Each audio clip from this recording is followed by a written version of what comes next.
Zdaj, druga tema, kjer želim spregovoriti na današnji novinarski konferenci, je resolucija o situaciji v Sloveniji, ki je včeraj sprejela Evropska ljudska stranka oziroma politična skupščina Evropske ljudske stranke. To je najvišji organ stranke, najvišji predstavniški organ stranke. Med kongresoma sestavljajo, v tem trenutku skupščino sestavljajo predstavniki 73 političnih strank v Evropi. To je ne najmočnejša, ampak to je daleč najmočnejša politična sila v Evropi. Ne samo po številu vlad ali pa predstavnikov v Evropskem svetu, številu komisarjev v Evropski komisiji, številu vodstvenih funkcij v evropskih institucijah, ampak tudi po številu glasov, ki jih stranke, ki jih teh 73 strank dobiva v svojih nacionalnih državah. Skratka, to je najmočnejša politična sila v Evropi, takšna bo ostala tudi po naslednjih evropskih volitvah, je tudi najmočnejša v Evropskem parlamentu in opozarjam pred lahkoto, s katero se nekateri v Sloveniji odzivajo na stališča te politične sile.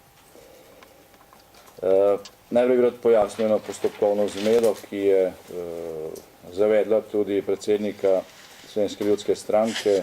Zdaj ne vem, če so oni to že sami pojasnili, če so je potem moje pojasnevanje odveč.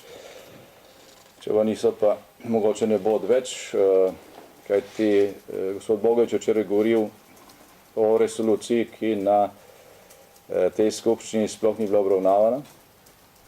Bo verjetno na eni od prihodnjih, ker je stvari enostavno zamešal. Resolucija, ki je bila včeraj sprejeta na politični skupščini Evropske ljudske stranke, je resolucija, ki je bila v torek, se pravi dan pred skupščino, predlagana strani predsedstva Evropske ljudske stranke. In bila resolucija, ki bi jo predlagale stranke iz Slovenije. Res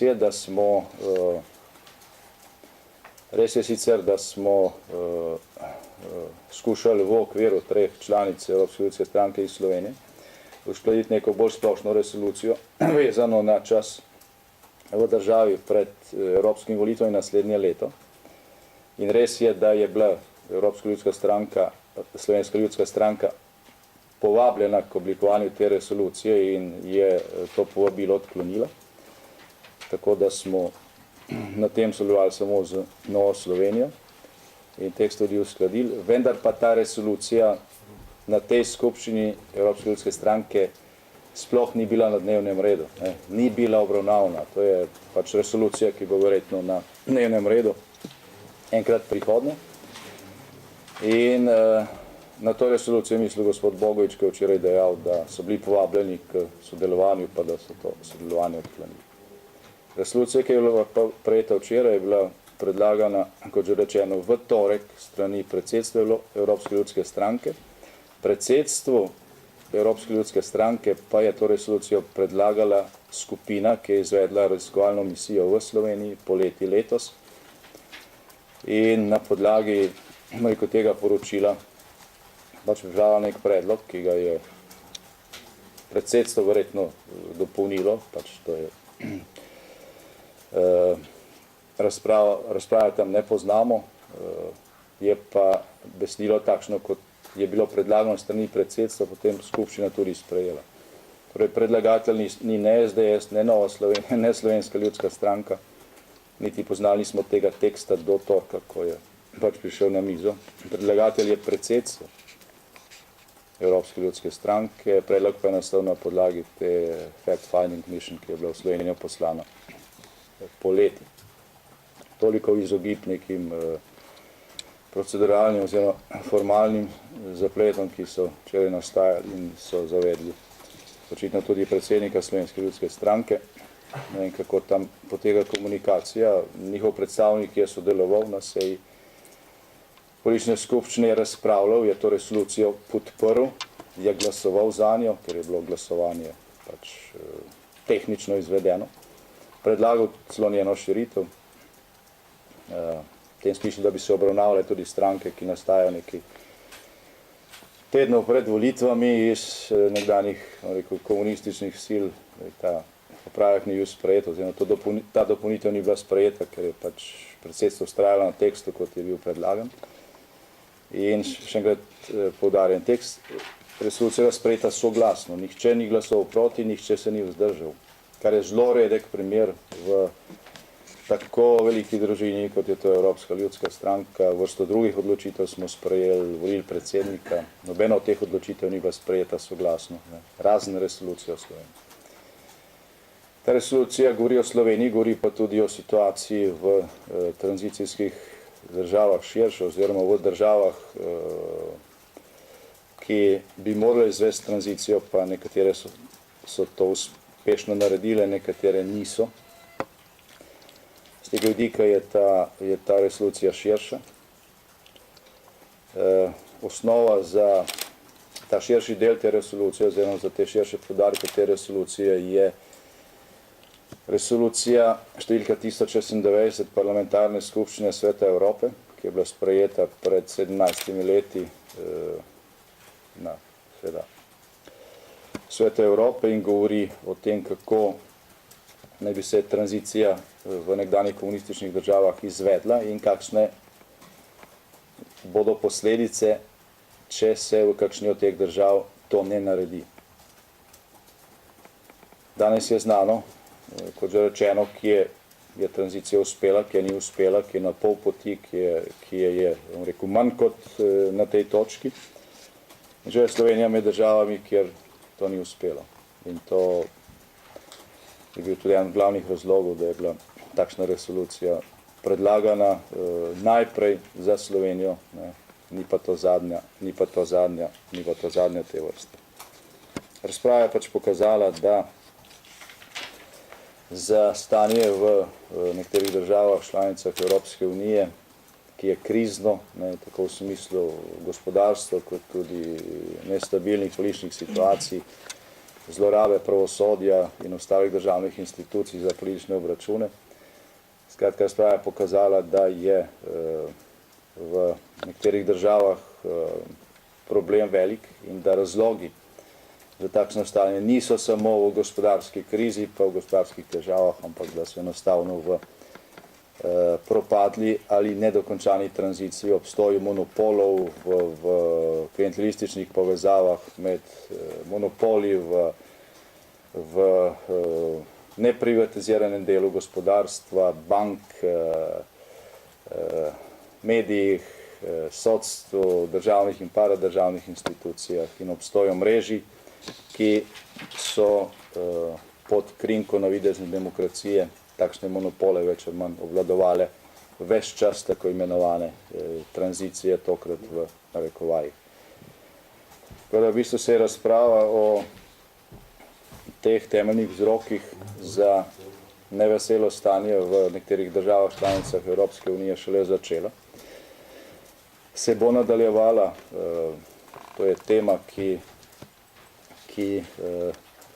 bo zagotovo vsaj deloma zaznamovala tudi čas pred evropskimi volitvami leta 2004. Rad bi se odzval tudi na nekatere komentarje, ki so včeraj prišli iz nekaterih krogov v Sloveniji na to resolucijo.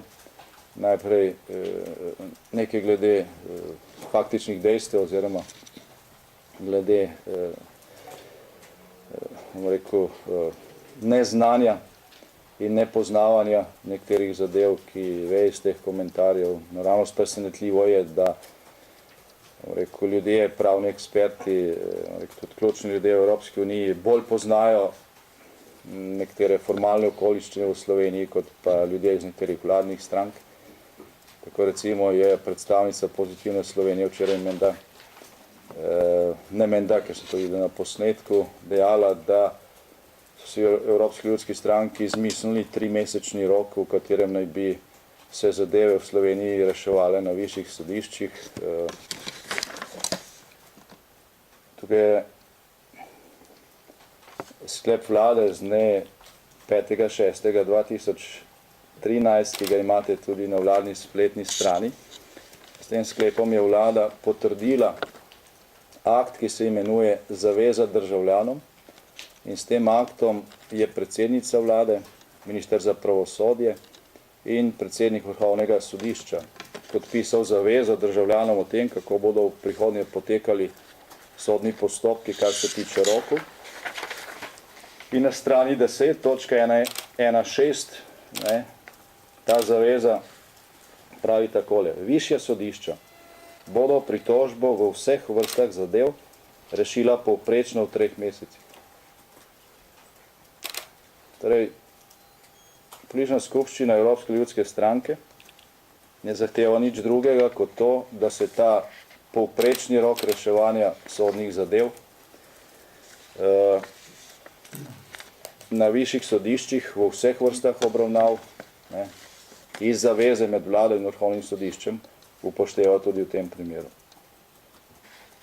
Torej, ne gre za to, da bi neka politična stranka postavljala roke, gre samo za to, da se je sodišče, ki je to podpisalo, oziroma sodna veja oblasti, ki je to podpisala in vlado spomnila na to, naj spoštuje svoje lastne roke in naj se pač tega povprečja drži tudi v tem primeru.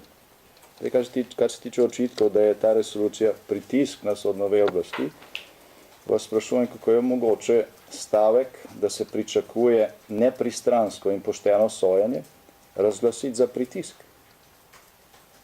Zdaj, v tej logiki, kaj? Bi bil nepritisk to, da se zahteva pristransko in krivično sojenje.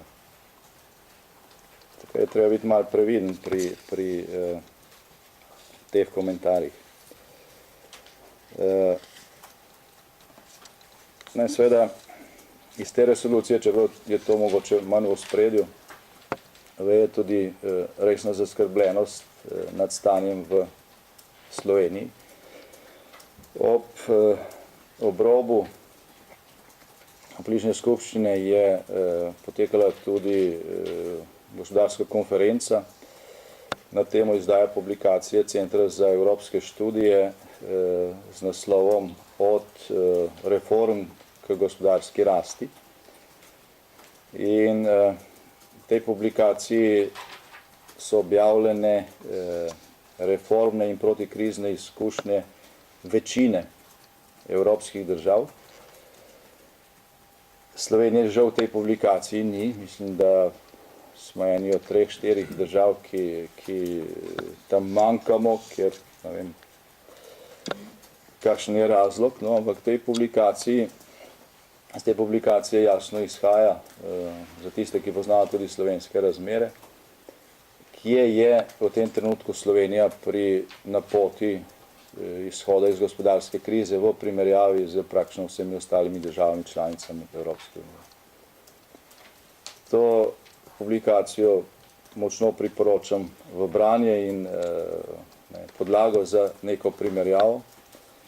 Zdaj, ko to primerjavo naredimo, je potem tudi pogled na zemljevid, ki je bil narejen strani Mednarodnega denarnega sklada pred nekaj tedni, kjer sta samo 2 rdeči točki za Evropo, pa pravzaprav za, rekel, vso razvito in polrazvito ekonomijo na svetu, in ti rdeči točki z znatno recesijo v prihodnjem letu sta Slovenija in Ciper. Napoved za leto 2015 je pa še slabša, tam smo pa zadnji. Je samo še Slovenija v tem svojstvu.